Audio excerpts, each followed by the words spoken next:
Hello, hello. I am Mike Matthews, and this is Muscle for Life. Thank you for joining me today for a new episode in which I sat down with Dan, who signed up for my sports nutrition company Legion's coaching program, one-on-one coaching program. And in just 3 months of coaching, Dan lost 20 pounds and gained a significant amount of muscle and strength. Really, really remarkable results and a testament to just how effective proper strength training and flexible dieting are when you know what you're doing, when you have well-designed training plans and meal plans, and when you have the right support, when you have somebody like a coach who can help you stay on track, stay consistent, not be perfect, but just do the most important things mostly right most of the time. And as is usually the case with our one-on-one coaching clients, this was not Dan's first attempt to get and stay into great shape. In the past, he had done various routines, P90X, Body Beast, and others. And he also had some hip arthritis that needed to be accommodated, that we had to work around to ensure that he could reach his goals without suffering. So you are going to enjoy today's episode if you want to hear Dan's story and how he overcame the obstacles that were in his way on the program, including alcohol consumption and diet compliance, as well as not only how Dan dramatically improved his fitness in just a few months, but how he developed a lifestyle that allowed him to do that and will allow him to continue doing that into the future for the rest of his life. Get into great shape and stay that way for the rest of his life, because that is my goal for you. That is the ultimate goal. Get into great shape, stay that way for the rest of your life. Hello, Dan. Thank you for taking your time to come and talk to me this afternoon. Hey, Mike. Thanks for inviting me on your show. It's my honor to be your guest. Oh, well, I appreciate it. And I appreciate, again, your flexibility. For people listening, we had a couple of scheduling snafus, but here we are. And here we are to talk about your fitness journey, Dan. And I like to start these interviews with just hearing where you were at before you found me and found my work. And in terms of your fitness, what was working, what was not working, what had you tried previously, what goals were you still trying to achieve? And I'd love to hear how that eventually led to us doing this interview. Yeah, sure. So my relationship with fitness goes back to when I was 16 and I was the skinny kid in class. I convinced my parents to buy me a SoloFlex machine, which was all of the rage back when I was 16. And I started to see some moderate results from that. And since then, I've really been hooked on weight training and strength training. And over the course of my adult life, I've tried everything. I've tried the P90X series, the Body Beast DVDs, switched to the online one-on-one coaching, as well as just sort of the online subscriptions that you purchase. And I've trained a lot just on my own from reading books and trying new things out. Some of it has worked and some of it hasn't worked. And there's also been substantial periods of my life where I haven't done any weight training for one reason or another. And I found myself in January of this year, really at my highest weight ever. I had gone maybe 6 months without weight training, without eating diligently. And I had never been at that particular weight. So I started reading, I decided I'm going to get back into the fitness program. I started reading some books. I found Muscle for Life, the audiobook, spent a lot of time in my car.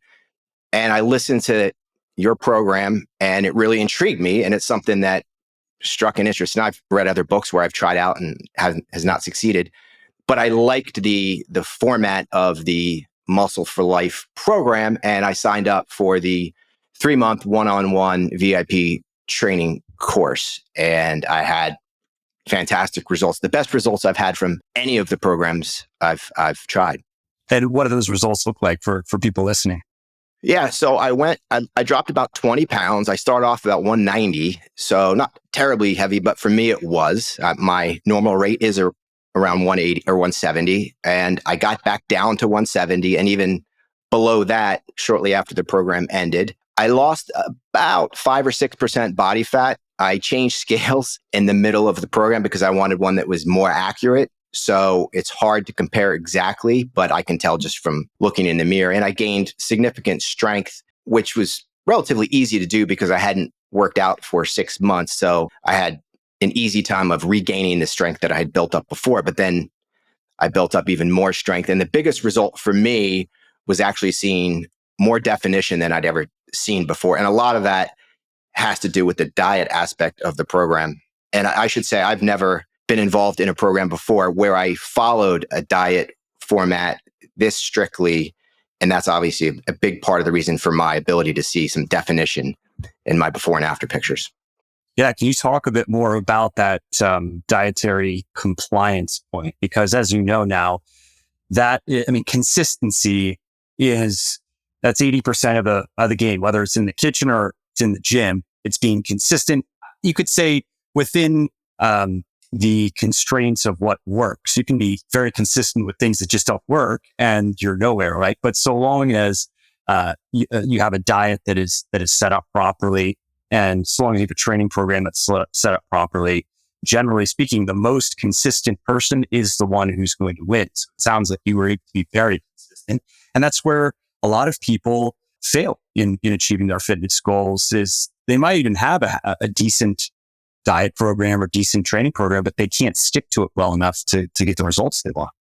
Yeah, and that was something that I really was worried about going into this program, because until now, I've never charted macros before. I don't eat terribly. I don't snack. I have 3 meals a day, and they're reasonably healthy, but I don't track the macros. And then I would also drink alcohol, and I never even accounted for that in terms of how that affected my body composition until this program started. And I'm not a cook. I have some staple meals that I can do, but I generally, over the course of my life, would either eat out or order in. And again, reasonably healthy, but you never really know what you're getting when you eat out. I was fortunate that I have an amazing girlfriend who is a great chef, and she is much more into fitness than I am. And she's been charting macros for years. I've known her for 17 years. We've been together for 6. And I've always wondered why she's charting her macros. Even before there were apps, she was doing it. And so she helped me with my macros. She made meals for me. She weighed out the food. I had that huge advantage. I know I wouldn't have had the same level of success without her helping me with my meals. And that was a big part of it. I would eat the same thing for breakfast and lunch. And that's just kind of the way I have always been. And then at dinner, I'd have some moderate protein-based meal, usually with maybe a little bit of carbs in there. But having her help me through this process, and she's now herself doing your program as well, was a big help to me. And you mentioned there that you're eating the same breakfasts, the same lunches, and it sounds like you leave yourself some flexibility for dinner, where it's not the exact same foods, but you have kind of a template that you're following. Yeah, that's exactly right. It's chicken and it's steak primarily, with a little bit of seafood mixed in. But I can have chicken 5 nights a week and be fine with that. And there's different varieties and different ways to cook it. Throw in some pasta just to mix it up every now and then. But I do leave some flexibility every night for that, for the most part. And then the breakfast, I do eggs, scrambled eggs with a little bit of breakfast potatoes. And every day I do a lunch, I do a Caesar salad with grilled chicken. And that's kind of, I can chart those out. I know exactly how many calories, how much protein are in those meals. And it makes it easier for me, at least, to track my macros, which is something I'd never tried before. And I'm assuming those are also meals that you like, that you choose to eat those foods because you like them. And every day, it's not a chore. If it ever becomes a chore, you would change. And the reason I'm kind of asking these leading questions is for people who are newer to all of this. If they hear, I eat the same food every meal every day, or I eat the same breakfast and lunches, sometimes people are concerned that, well, okay, maybe if you're like a food is fuel fitness fanatic, that's easy to do. But if they don't see themselves, if they see themselves maybe as a bit more of a foodie, or they just like more variety in their diet, often they see that as an obstacle that would prevent them from being able to do what you've done. Yeah, I think that's a good point. In fact, when I started the program, they created a custom meal plan for me based on what I liked and didn't like. And I made revisions to it. And then they sent back a revised meal plan, which I followed in general principles, and some of the food types I would take advantage of. But yeah, I've always enjoyed the same thing for breakfast and for lunch. I did modify it a little. I used to do maybe an egg and cheese sandwich, and I went from that and just cut out the bread and just did scrambled eggs with a little bit of potatoes instead. But I do like those meals. Yep, makes sense. And what about treat meals or cheat meals? What about your off-plan eating? And also you mentioned alcohol. Sometimes those things go together. How did you handle those over this 3-month period? Yeah, I really did not have any cheat meals. And that's one of the things that I probably regret. And I think a part of it was I was seeing such great results from following the program that I didn't want to have any setbacks. And in the past, when I have had cheat meals, I felt physically not well. Unless it's just something like a piece of pizza or something like that, I would have maybe before like a hockey game just for some carbs. But I really didn't have a lot of cheat meals, but I've also never been a person to snack or eat cookies or brownies or junk food. That's just been in my DNA. So it's been a little easier for me, but my crutch was the alcohol. And when I first started tracking my macros, I was not even including the alcohol in my daily calorie count. And I was wondering after a week if I wasn't really seeing any loss of weight. And I realized, oh, obviously this is common sense, but it didn't occur to me. I've got to add the alcohol into my daily count. And it's 2, 3. I was a wine drinker. Yeah, I was going to ask, is it wine? Because that's the unfortunate conclusion that people who like wine have to come to is like, all right, I don't have to not drink wine, but I have to figure out like, how do I fit my love of wine into a meal plan that gets me to where I want to be? Yeah, and that was very challenging for me at first. And I would drink pretty much every night, 1 glass, 2 glasses, or even maybe 3 glasses of wine. And I just sitting at home watching TV. And it was a terrible habit. And I knew that. The only time that I drink wine anymore now is when I'm out to dinner or some other special occasion. And I no longer just drink it during a normal weeknight. What I have done is I haven't cut out alcohol completely. I'll have like a light margarita, or I'll substitute with a couple of light beers, or drink nothing. But the wine to me made a huge difference once I cut that out. I saw my body weight go down and all that, all those calories and the sugar. And I felt a lot better and more energetic. So it's been a side benefit of this program that I really wasn't anticipating. I didn't go into this as a way to quit drinking wine. It just so happened that worked out. And how was that transition for you psychologically or emotionally? Was it an easy transition because it was in service of a goal that you felt strongly about, or was it a bit tough at first to figure out or to go from drinking water 2-3 glasses a day down to an amount that worked, that satisfied you, but didn't get in the way of your body composition goals?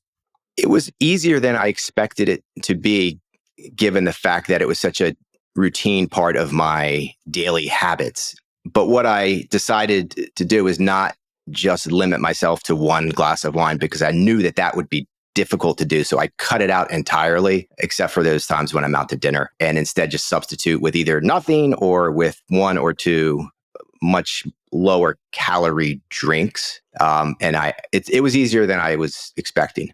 And that is a smart way of going about it. Many people will do the same thing. I mean, that's fairly common with alcohol. If somebody knows that they just really like it, and it actually will be easier to just not have it at all and just save it for the, 1 or 2 little special outings per week. But some people will do that with specific foods as well. Like they know that although they could eat 200 calories of ice cream after dinner as their little treat, it's not, I don't find 200 calories of ice cream satisfying. So I wouldn't bother with that, because I'm going to have to eat at least half of the pint just to be satisfied. So if I only want to give 200 calories to some sort of treat, it's not going to be ice cream. And so this is just an example for people listening of, as you go through this process, you learn there are some things that are not negotiable, energy balance and macronutrient balance, some of these things. Then a lot of things are negotiable. And then you learn for you what specifically works for you. And this is a good example of that, where some people, they might be totally fine just keeping it at 1 glass of wine. Maybe they don't even finish it, no worries. And other people, they just know, this is probably not going to work well for me. It's better for me to just cut it out, and cutting it out altogether might sound too difficult for the other person. So there is always a bit of trial and error just on an individual, case by case basis. The same thing goes for cheat meals or treat meals. Some people, that's something that I remember that myself when I first was learning about energy balance and macronutrient balance and seeing it working, and I got really deep for the first time. I remember that there was like a powerlifter bodybuilder guy who was explaining, he introduced me to these concepts many years ago. And then I started to read about them in the scientific literature and elsewhere. But I remember texting him, his name was Steven, because my wife wanted to go get sushi, and I hadn't had a quote unquote cheat meal. I'd probably been cutting for 6 or 7 weeks at that point. And I'm texting him like, is it okay if I go get sushi? I'm like, yeah, I don't really want to, like, I'm on a good roll here. And what if I just order a couple of rolls? And so, he was laughing. He's like, Mike, just go enjoy yourself. Don't worry about it. So I understand that. And so with cheat meals, sometimes people, they prefer to just minimize them altogether because, for example, if they go to a restaurant they really like and to really enjoy themselves, maybe that means appetizer, entree, dessert, and you're at a few thousand calories now, and they might just rather skip it. So as you are already, the fact you've worked these things out for you, what's great is, I think as you're seeing, you're putting together a personalized lifestyle, something that is not just a 30 or 90 day crash that you can just force yourself through, or a challenge of some kind. But it sounds like you're working out something that you can follow indefinitely. Not that you need to cut indefinitely, but you now understand what you need to do to lose fat or to maintain your body composition, and you can just kind of work within the boundaries. Yeah, it totally has been a lifestyle change and an eye-opener on both the diet side of it and the weight training side of it. I learned a lot of valuable information that I didn't know before. And now it is much more of just a habit. I don't have to track my macros every day. I did initially, and now I have a generally good idea. And then when I went from the cut stage to the bulk stage, after my program ended, that was my next desire. I did start tracking much more closely because now I had a new daily goal to meet. And that's far harder for me to follow the bulk stage than the cuts. The cut stage for me is easy. I can skip meals and not have an issue with it, but it's hitting that bulk calorie goal every day that is really challenging for me. But that's why I track the metrics, and it makes it a lot easier to do. And that's a good tip, is tracking or planning when you are making a significant change to your diet. So as you've experienced, if you wanted to just maintain, you probably understand food portions now. You understand roughly what a proper amount of the foods that you like to eat, what that looks like, and you can just do that. But if you want to go from, let's say, cutting to maintaining, or you want to go from maintaining to cutting, or maintaining to bulking, or cutting to bulking, it's smart to track or plan for a period just to recalibrate your understanding of what in a proper amount of food looks like over the course of the day, and even in each meal. Like what is your dinner supposed to look like? And then once you get it dialed in, as you've experienced, you can just eyeball it and be close enough. Although some people, they like to continue tracking and weighing and measuring, which I think is fine. I'm glad you said that, though, just because the last couple of interviews with people who they just chose to continue weighing and measuring everything. And I commented in those interviews just so people understand that you don't have to do that. You can if you want to, but there is a point where you will become familiar enough with your meal plan that you can do it by feel. But then when you make that change, it's smart, especially when it's going to be difficult. And I understand I haven't committed to an extended lean bulk in a long time, but I'm similar in that it's kind of fun for the first week or two, maybe 3. And then it's the disgust phase, where I am just force feeding myself basically. And I'm always full, and I have great workouts. I mean, that's cool. I don't know if you're experiencing that yet. So that's nice. But all the eating is not so nice when you have no appetite and you're like, I am like at a 10 out of 10 of fullness, and I still have to eat 1,500 calories today. Yeah, it's very challenging. And I resort to a lot of protein bars, protein shakes, cashews, peanuts, nuts like that, anything that I can sort of digest. But I've never tried a cut phase and then a lean bulk phase. I thought that was something that bodybuilders did before a show. And it's not. It's something that everybody can do. And it mixes up your diet schedule and also your workout schedule, and you see different results.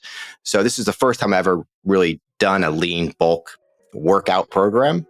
And it was very fun at first, for sure, just to try something new. And now I'm trying to stay on that same track. If you like what I'm doing here on the podcast and want 125 of my favorite quick, easy, and delicious fitness-friendly recipes, you want to get a copy of my flexible dieting cookbook, The Shredded Chef.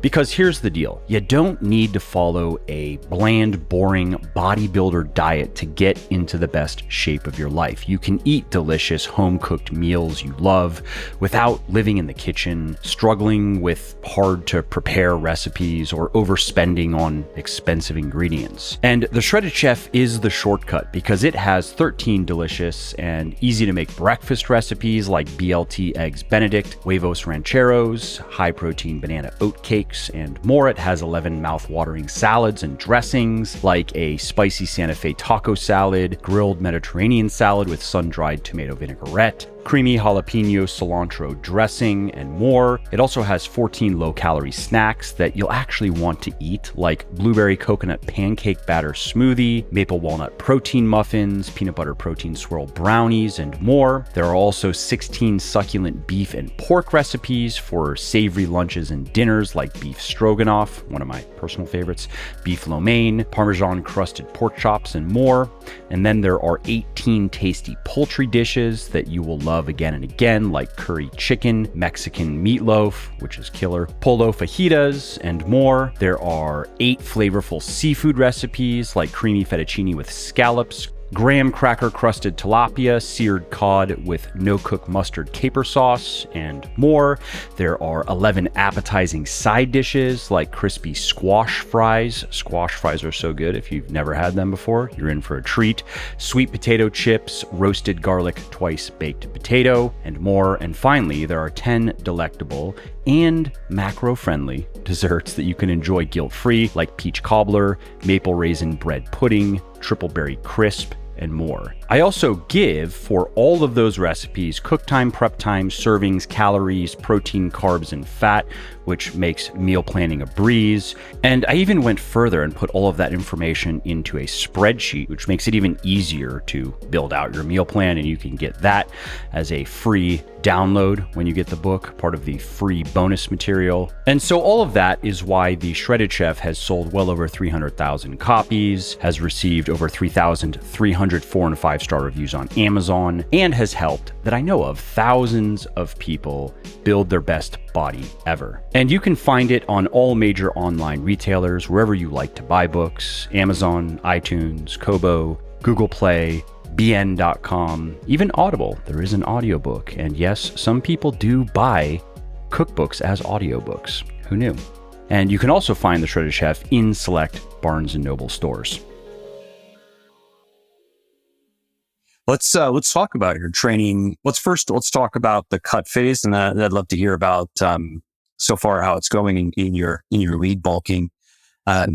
So when over this 3-month period, right, where you lost about 20 pounds, and then you were able to gain back some muscle and strength, obviously that you had the benefit you mentioned of being a bit detrained. So you had that detraining effect, which is kind of similar to like newbie gains for somebody who's new to weightlifting. Your body's very responsive. But what was your training schedule like over that 3-month period? So I did 4 days of weight training, 1 day of yoga, and then 1 day of cycling. And I did that because I didn't want to bite off more than I can chew. In retrospect, I could have easily done 5 days of weight training. To me, that's the most enjoyable part of the program. Yoga is nice and cycling is nice, but the weight training was very manageable. So I had 4 days of that. And the workouts were 55, 57 minutes. They weren't grueling at all. I wasn't knocked out after the workout. I could still go back to work. And I didn't dread going to the gym. It was actually something I look forward to because the way that the program is designed, you do heavy weight for 4 to 6 reps, and then you have 3-minute breaks in between sets. I had never done a workout program that way. It was always, you got to do 15 reps at first, and then you work your way up to weight and you take quicker breaks. So I timed my breaks. Was that weird? Did you feel like you were just sitting around a lot and you're like, is this going to work? I'm sitting around more than I'm working out. 3 minutes is a lot to just sit on the bench. And I try not to get on my phone and read email. Yeah, I know. Because then you get into the email and then now it's a 5-minute break. And then I understand that. And your head goes off in the wrong spot. So I have a different timer that I would use, but I had the phone because the app that I needed was part of my phone. So I did have the phone there, but the 3 minutes, I stuck to it. And then what I did notice was when it was time to do my set, I was hyper-focused in a way that I've never been before. And I said, okay, I have 4 or 6 reps to do here. And I would gut out everything I had on those 4 to 6 reps. Whereas when I was taking a minute and a minute and a half break, it was just, you weren't as focused. So that break not only enables your body to push more weight, pull more weight, but it allows you also your mind to be more focused when it is time to get up and do a set.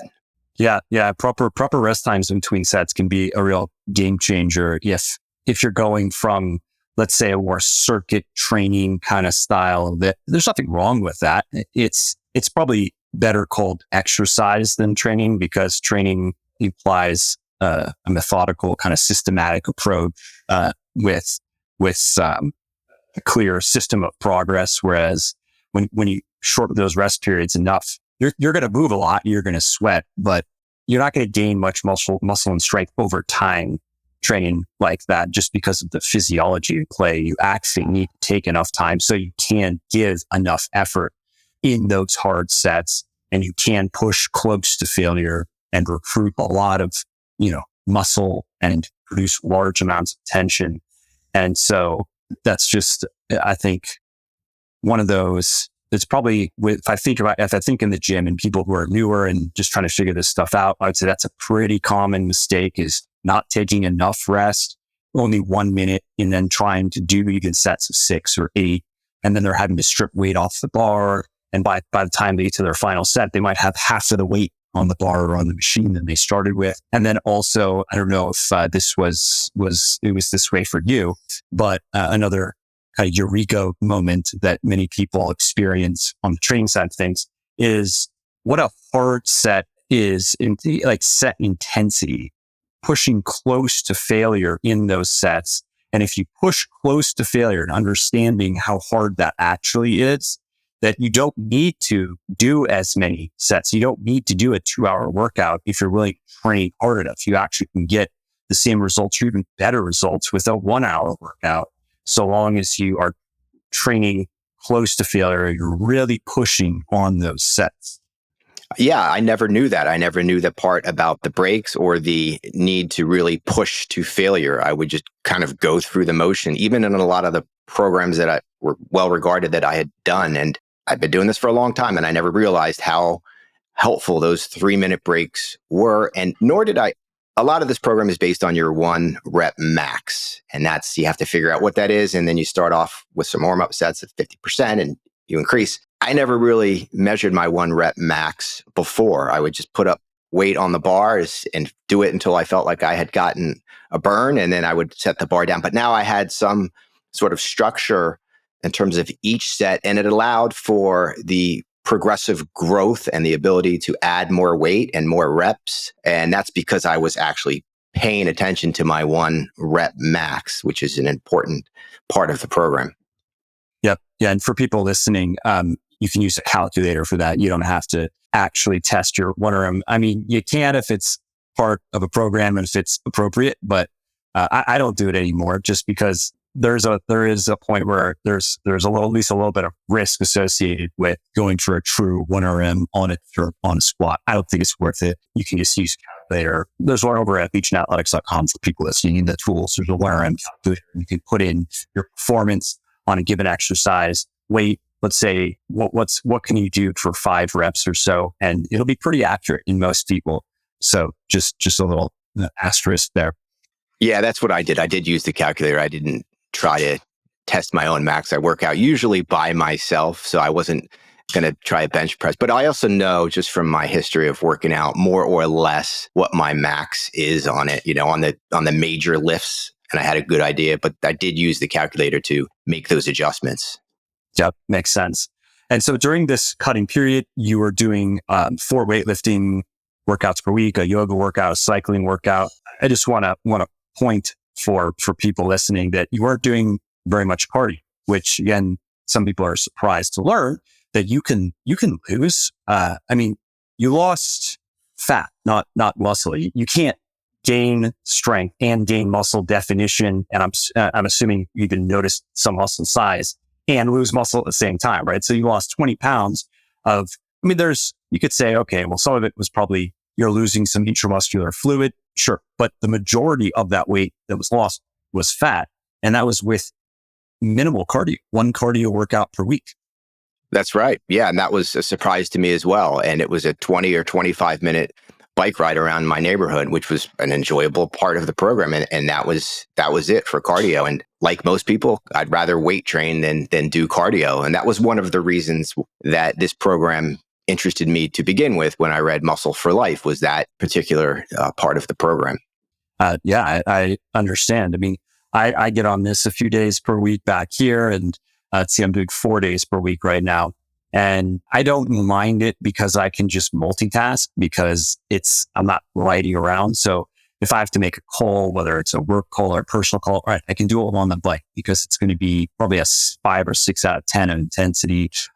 Or I'll read on my phone or I'll do something, but I don't like running. For example, I don't like going for a run. Some people love it. I don't even like to take the time. So cardio is great for health. It's great for cardiovascular health. It's great for longevity. There are good reasons to do it. But it is highly overrated as a fat loss activity. It can help by increasing energy expenditure, but it is not necessary to lose a lot of fat, and it's not going to help as much as we'd hope. When you look at how many calories are in a chocolate chip cookie, and then you look at how long you'd have to go run outside to burn just the calories in the cookie, you realize that, it has limited utility. Yes. Yeah. That's one of the things that I've seen firsthand from being in this program.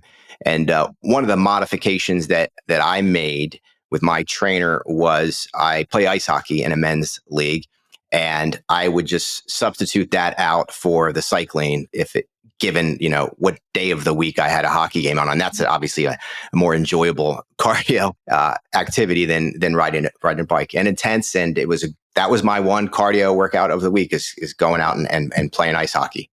That's great. And the yoga was included for people wondering why the yoga, just something you enjoy, or is it for flexibility? We did it for flexibility. And I hadn't had a lot of yoga experience. I'd done some, but never any formal training. And the initial yoga program that was suggested for me was too difficult. I couldn't do it. I couldn't stretch the certain way that and so we made a modification, and I was given a much more basic yoga program to follow, which I really enjoyed. I did get some relief out of it and some flexibility increase out of it. I'd rather be weightlifting, but it was a nice break from that schedule. And is that something that you have maintained now that you're lead bulking?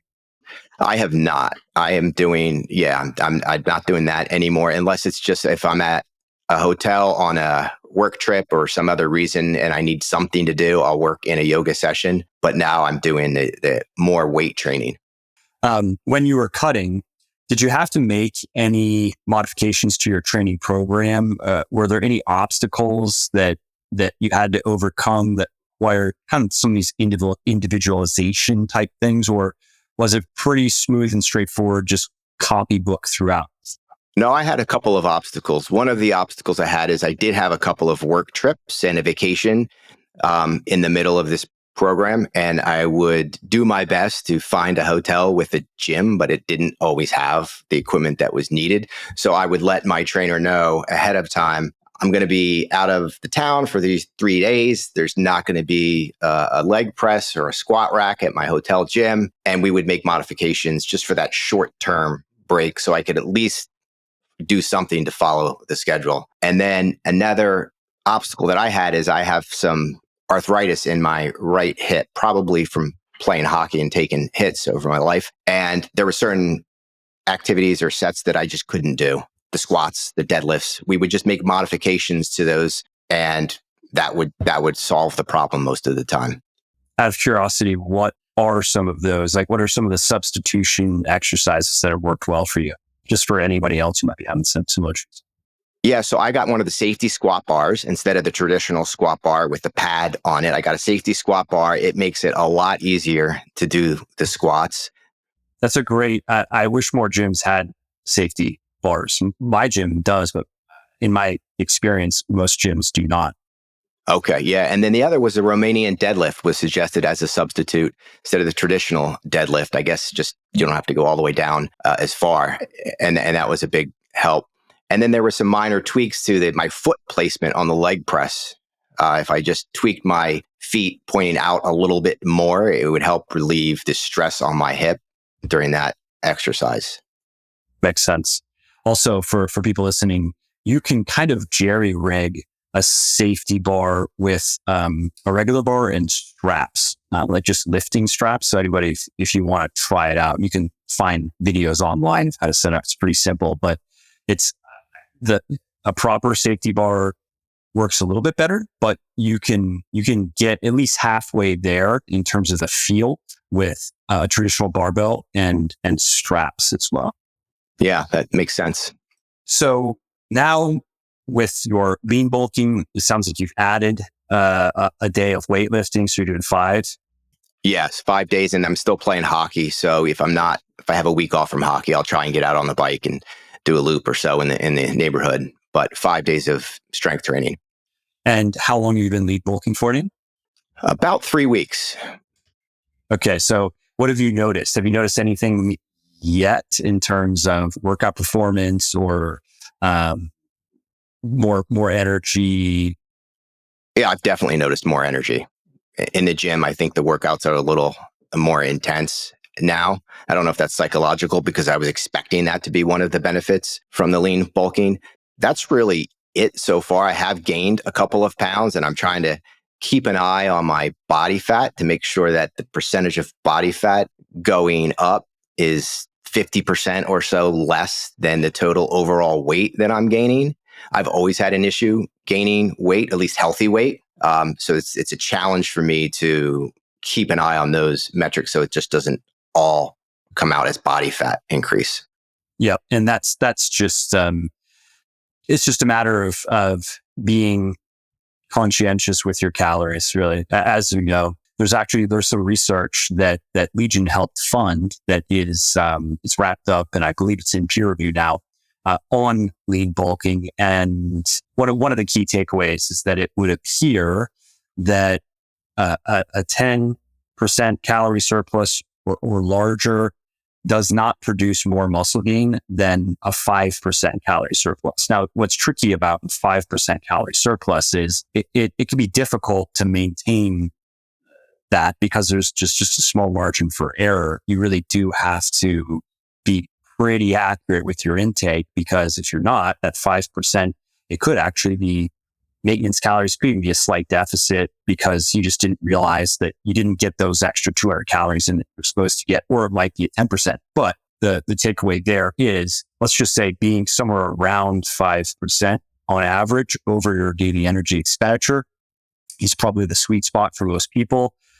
It's possible that in experienced weightlifters who are training very hard, who are trained probably at somewhere close to their maximum recoverable capacity, they might be able to gain some more muscle with a larger surplus, let's say at 10%. But it seems with the data coming out of this study that for most of us, 5% or so is just going to be the standard kind of lean, bulky surplus. And so it's that, and it's just staying patient, really. Yeah. Yeah. And I believe I read an article from your website on the science of lean bulking. I'm not sure if it's that article that you're referring to, but before I started this program, I did pull that article from your website, and it gave me a great overview of what to expect and how to get there. And it was a very helpful article. Yeah. Yeah. So this research is, it's coming after I wrote that article, but it's really in alignment with that article, because that's been my position for some time now, just based on other research. But there's just more research coming that is, I would say, high quality data specifically on this point. Whereas previously there were studies that we could make extrapolations from, but weren't necessarily set up to answer that specific question. So it doesn't change anything that's in the article, but it's good confirmation that does really seem to be how it works.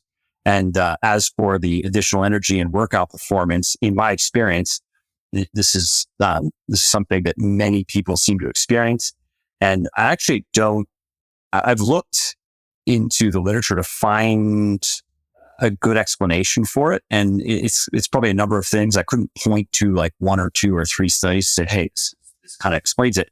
But it does seem to take a few weeks. Usually it's like 2 or 3 weeks of a consistent surplus to really start to notice the additional strength, the additional energy, and the additional recovery capacity when you start lean bulking, which is kind of interesting. But then when sounds like you are starting to notice it, it's definitely not in your head. It's a physiological mechanism for sure. And for people who haven't lean bulked yet, it can be pretty surprising. If you're just used to maintaining, especially if you're used to just staying lean and maintaining, which means that you're used to consistently under eating rather than overeating, because that's really what it takes if you just want to stay lean. It can be pretty surprising for people who do it for the first time, commit to that surplus. And then they're a month in and they've already added, 10% to all of their big lifts, and their workouts now are feeling like how they perceive the effort goes way down. So what was previously a hard workout is like kind of an easy workout now. And so that's at least the payoff for all the force feeding that you have to do. Well, that's good to know, because I said I'm 3 weeks in, so it sounds like I'm getting very close to realizing those benefits a little more fully than I have. Yeah. And then you just got to commit. You got to commit, I would say, to minimally probably 3 months. And really, ideally, you run it as long as you're willing to run it, because you are going to gain muscle and strength faster when you're in that slight surplus. So there is a point where eventually maybe you're just sick of the eating. Maybe your body fat is acceptable. Maybe even after 6 months, you're like, yeah, I've gained some body fat, but I've gained a fair amount of muscle and strength. I like this. But you just are sick of the eating, which that was what it was for me the last time. I just tapped out because I couldn't do the second dinner anymore. It was just too much. But ideally you commit to at least 3 months, and probably closer to, if you can go somewhere 3 upward of even 6 months, I'd say especially as you get closer to 6, that's a very productive lean bulking phase. Good. Yeah, that's good to know. I wasn't really sure how long I was going to be into this particular phase, but that's good to know. And on the training side of things, have you made any adjustments in terms of how much your training volume or exercise changes of any kind, or are you more or less following the same program? You're just going to perform better now on, the same workouts? I am performing more or less the same program as I was before.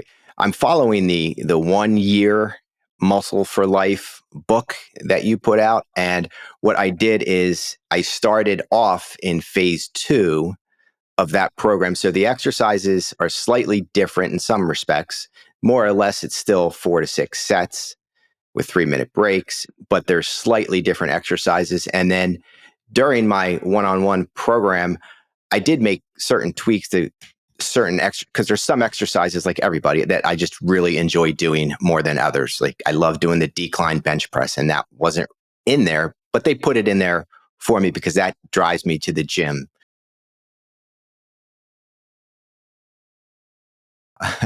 Same with cable crossovers. And so there's certain exercises that I did enjoy that with guidance, I substituted in. So I still follow those substitutions on the new program. And I even, during the first phase, there were days where I had a little extra energy and I would add in an exercise with the trainer's approval because sometimes it's counterproductive to do that. But some days I just felt like I wanted to put in a little more and they would just add an exercise in. Those are great tips, including exercises that you enjoy, even if there might be, let's say, a slightly more optimal exercise. Like in the case of the decline bench press, not a bad exercise. There are maybe, you could maybe make, if you want to quibble, you could make an argument that an incline bench press is maybe a little bit more productive in certain ways, but it really doesn't matter. The decline bench press is an effective exercise. As far as what I would just generally recommend, generally recommend more flat benching or flat pressing or incline pressing. But if you really like the decline bench press, that's a reason to do it.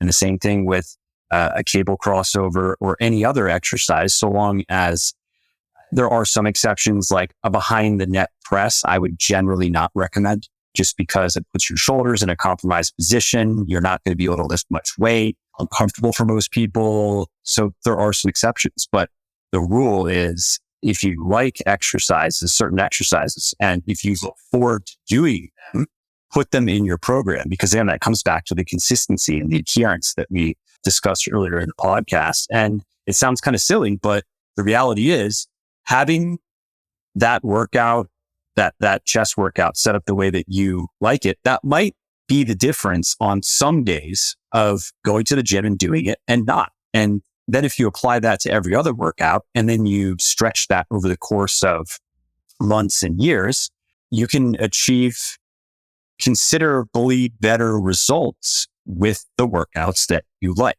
Yeah, that makes sense. And I've always liked the decline bench press, and I work it in conjunction with the incline. I'll either do incline press or incline dumbbell press.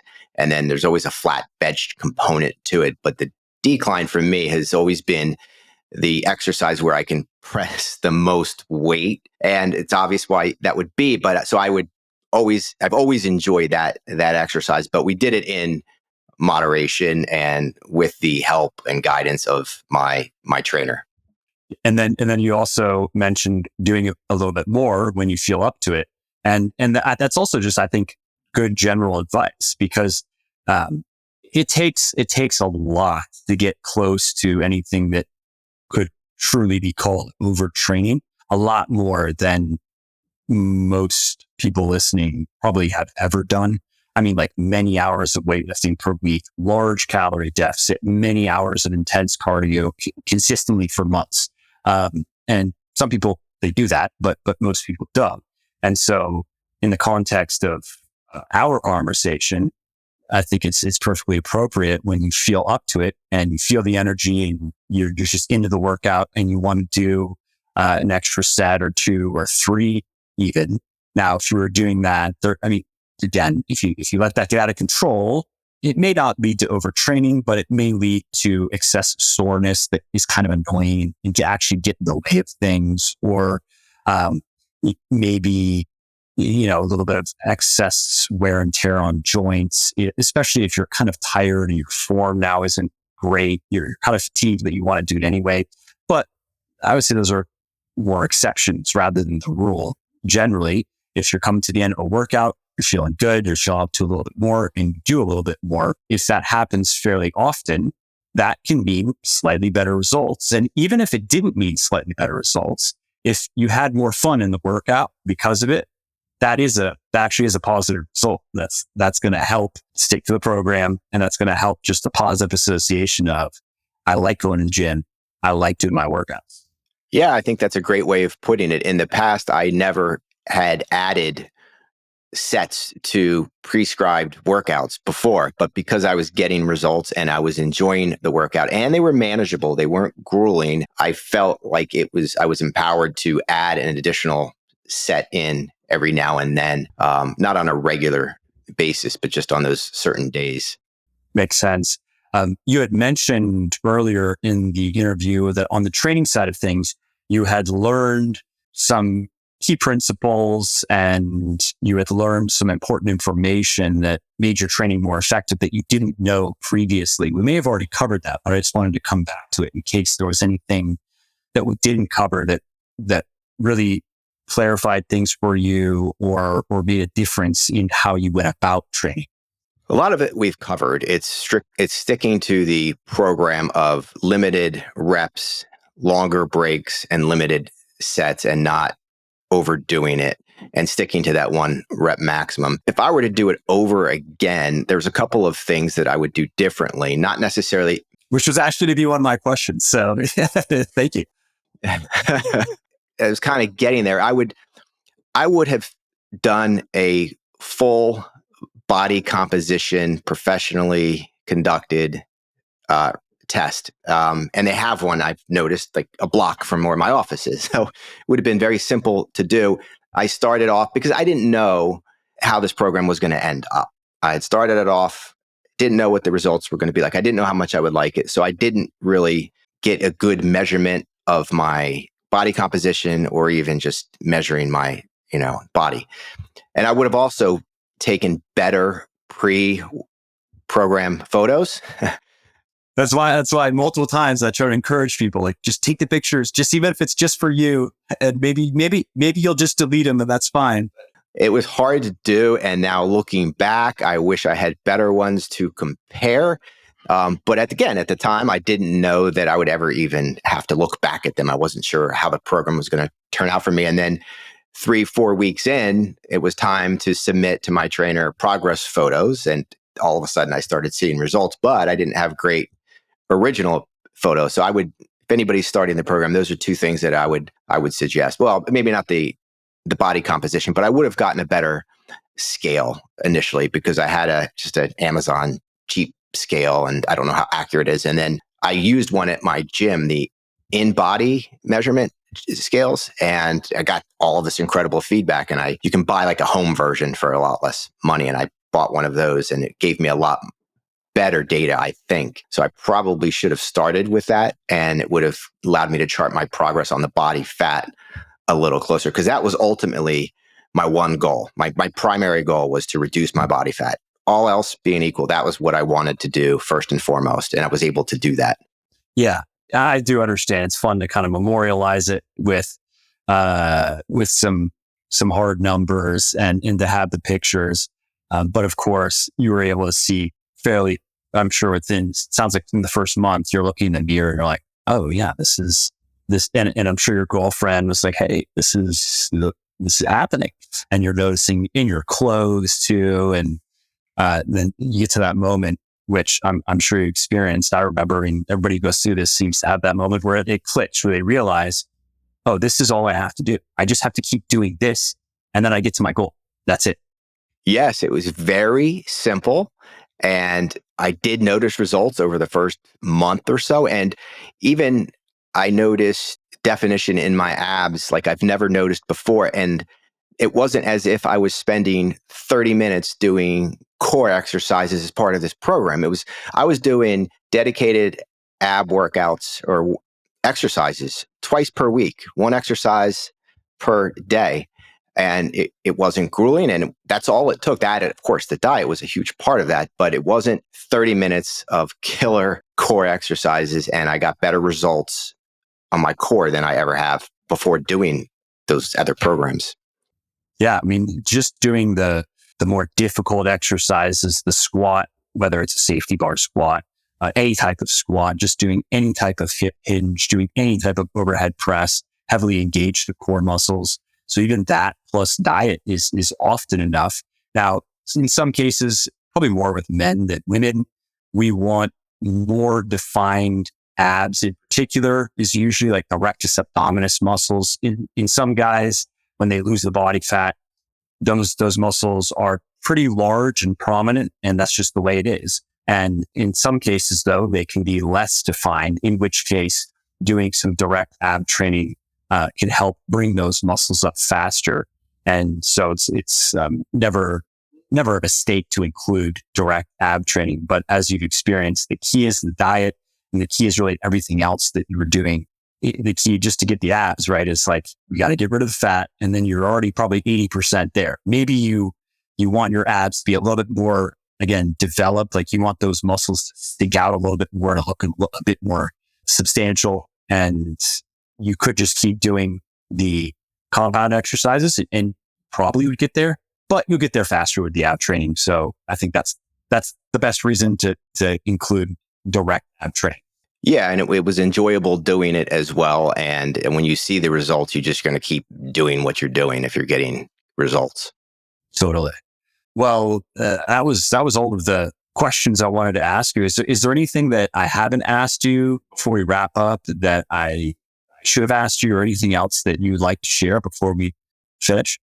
I guess the last thing I would say would be this is a program that struck me as intriguing because I'm a very busy person. I'm a lawyer. I have my own law practice, so I manage my firm as well as practice cases, and I have other commitments in my life as well, as everybody does. And it's one of the few programs where it fit in well with my lifestyle. I could dedicate an hour easily 4 days a week to weight training and 20, 30 minutes for yoga. So that was my concern going into any program, really, is whether I'm going to be able to stick to the program given my work schedule and my other schedules. And I need a schedule. I need some sort of schedule for workouts in order for me to meet my goals and get to the gym. If I'm just kind of winging it on my own, I'm just never going to get there because of my other schedule. So that's what really did it for me, is that it was a set schedule. I could follow it to the T. It was only an hour. It wasn't grueling. I could get on with my life when it was over. And that's, I think, why this program worked for me better than other programs have. Yeah, that's great. And I understand. It's the same for me. I mean, I'm just maintaining at this point, but I still appreciate everything that you've experienced and you've laid out. So I think it's great. It's great to see other people figure it out, because now you can do it for the rest of your life. The way that you're doing it, you really don't have to make any major changes. Things will get better. And then there's a point where progress will be just being able to continue doing what you're doing, because you get to a point, you gain so much muscle, you gain so much strength, and you're not going to do that forever, indefinitely, just get bigger and stronger. But then the win is you could be 60 years old and you're still training more or less the same way that you're training now, maybe with slight modifications. But that alone, I think, is almost a form of progress. And so I think it's cool. It's cool to see it all come together, you know? Yes, it is. And hence the name Muscle for Life. It's very suiting. Exactly. That was intentional. Well, this is a great discussion, Dan. I really appreciate you taking the time out of your busy schedule to talk with me, and keep up the good work. All right. You too. Well, I hope you liked this episode. I hope you found it helpful. And if you did, subscribe to the show, because it makes sure that you don't miss new episodes. And it also helps me because it increases the rankings of the show a little bit, which of course then makes it a little bit more easily found by other people who may like it just as much as you. And if you didn't like something about this episode or about the show in general, or if you have ideas or suggestions or just feedback to share, shoot me an email, mike@muscleforlife.com, muscleforlife.com, and let me know what I could do better, or just what your thoughts are about maybe what you'd like to see me do in the future. I read everything myself. I'm always looking for new ideas and constructive feedback.